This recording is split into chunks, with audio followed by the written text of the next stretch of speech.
many ideas, but the big one I mentioned to Frank a little while ago is I raised my prices. And I'm not, again, because I have income from 4 other areas, and I don't have kids yet and a huge mortgage and stuff. So and if all you do is a farrier, you take everything you can, you try to do as much as you can, and you have to charge accordingly because your whole livelihood, your mortgage, your house, your family, kids, college, everything depends on your income. I have other incomes coming from some places, so I don't have to, I'm not thinking about money all the time when I'm shoeing. I know that might drive some farriers crazy to hear that. It's important. I don't do it just because I'm bored. I do like the money.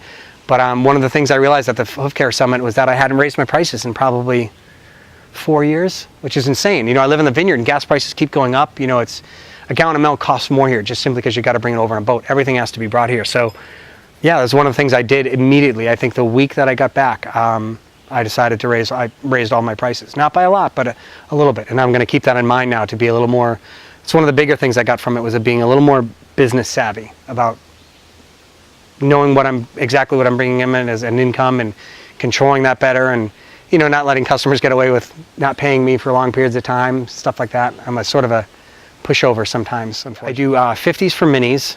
These are just trims, not including shoeings, but 50s for a mini, 60s for a pony, 70s for a horse, 80 for a draft horse cross, and 90 for a draft if it's just a trim. And there are a few circumstances that are clients that I've had for a long time, and they're incredibly good people and they mean well. And there's one woman in particular who has a very old trotter, and it's very hard for him to lift up his limbs. So we do him every 3.5 to 4 weeks regularly.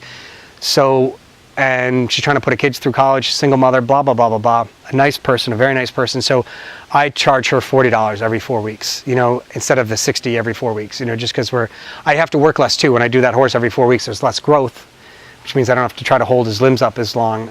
So it works out better for everybody. So I do cut breaks every now and then.